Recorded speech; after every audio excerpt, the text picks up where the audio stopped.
E R T का numerical है 2.6 का, ठीक है। 2.6 का एनसीईआरटी का नोमरिकल है। आप लोग को फोटो इलेक्ट्रिक इफेक्ट बताया गया था। क्वेश्चन बोल रहा है कि find energy of each photon which corresponded to light of frequency 3 into 10 to the power 15 hertz, और दूसरा है हैव वेवलेंथ ऑफ 0.50 एंगस्ट्रॉम।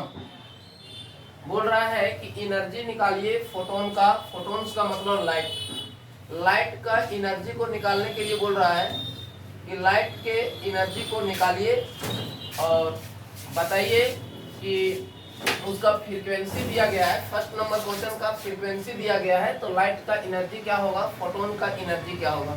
तो गिवन लाइट क्या क्या दिया गया है, आप देखेंगे इसको। गिवन लाइट में क्या क्या दिया गया है इसको। सबसे पहले हम लोग देखेंगे फ्रीक्वेंसी दिया गया है, दैट मींस म्यू दिया गया है कितना, 3 into 10 to the power 15 hertz, और 1 हर्ट्ज बराबर पर सेकंड हम लोग आप लोगों को बताया गया है। तो ये हर्ट्ज के जगह पर आप पर सेकंड भी लिख सकते हैं, दोनों आपस में बराबर होते हैं, ठीक है। अब आपको निकालना है energy, energy is equal to what. तो हम लोग जानते हैं फार्मूला क्या, कि वी नो दैट हम लोग क्या जानते हैं कि energy is equal to formula होता है एच म्यू, होता है। एनर्जी इज इक्वल टू क्या होता है फार्मूला, एच म्यू। एनर्जी हमको निकालना है, एच बता रहा है प्लांक्स कांस्टेंट, और प्लांक्स कांस्टेंट का वैल्यू आप लोगों को बता दिया गया है, कितना होता है 3 into 6.626 into 10 to the power -34 joule second. ये एच का वैल्यू है, और इसको मल्टीप्लाई कर देंगे हम लोग फ्रीक्वेंसी से। फ्रीक्वेंसी आपका दिया गया है 3 into 10 to the power 15 पर सेकेंड। बताइए इस सेकेंड से ये सेकेंड कटेगा कि नहीं, कट जाएगा। सेकेंड से सेकेंड कट गया, और एनर्जी कभी भी जूल में निकलेगा, एनर्जी का यूनिट जूल होता है, तो एनर्जी का जो यूनिट बच गया वो जूल।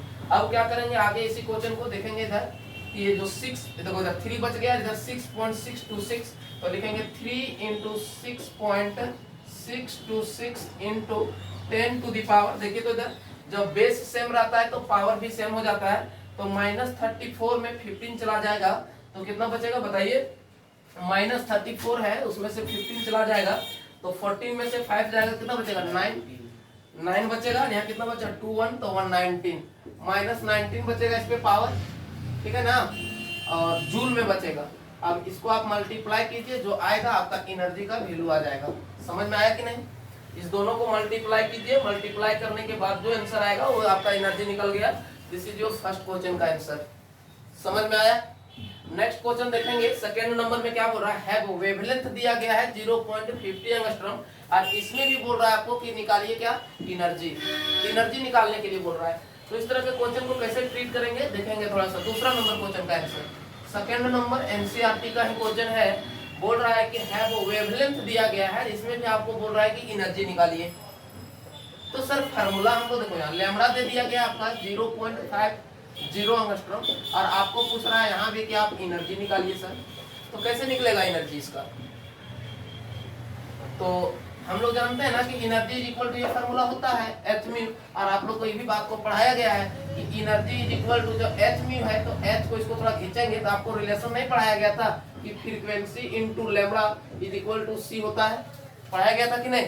तो क्या लैम्बडा इज इक्वल, देखो यहाँ से हम लिख सकते हैं कि फ्रीक्वेंसी इज इक्वल टू, ये जो फ्रीक्वेंसी है तो फ्रीक्वेंसी इज इक्वल टू लिख सकते हैं सी बाई लैम्बडा, इधर मल्टीप्लाई में था इधर आया डिवाइड में हो गया, तो क्या ये एनर्जी को हम लिख सकते हैं कि एच का एच रहा और ये म्यू बराबर सी बाई लैम्बडा, तो इसको मल्टीप्लाई कर देंगे सी बाई लैम्बडा से, और एच हो गया प्लांक्स कांस्टेंट, सी हो गया वेलोसिटी, ये दोनों का वैल्यू को पुट कीजिएगा।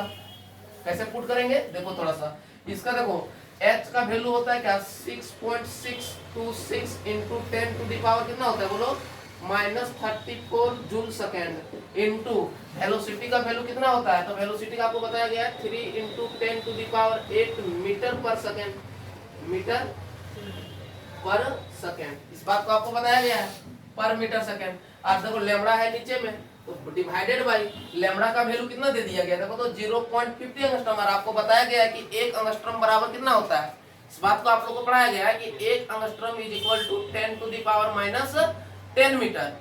तो बोल रहा है कि इतना एंगस्ट्रॉम बराबर कितना होगा, तो मल्टीप्लाई कर दो कि 0.50 इंटू, इसको एंगस्ट्रॉम में इसको मीटर में चेंज करेंगे, और मीटर में चेंज करने के लिए इसको क्या करेंगे हम लोग कि 10 to the power minus 10 metre से मल्टीप्लाई करेंगे कि नहीं।